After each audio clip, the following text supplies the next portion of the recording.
It always really confused me why people weren't more curious about their own bodies. And as I got older, I understood, okay, maybe because for a large part, a lot of people don't have to because their nervous system or whatever part of their body isn't insisting in being in front of their face as a potential detriment and overhaul to their entire life.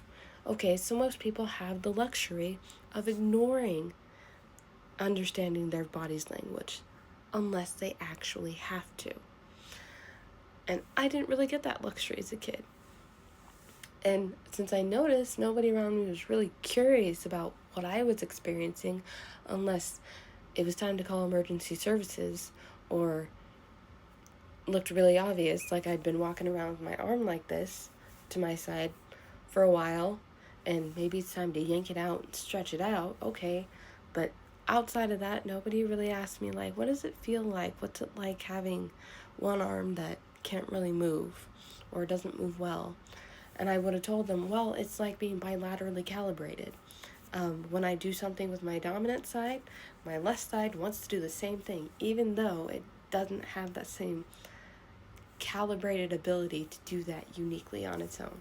So it gets really, really tight and then it just pulses.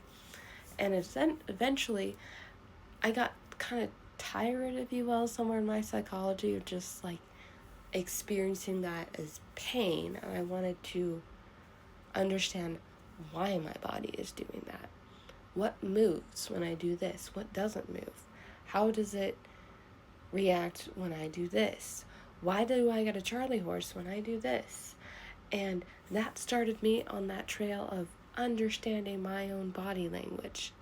Why is my body doing what it's doing? And if I want to change what my body's expression is, what does it need from me? And most people are walking through life not that curious about their own bodies.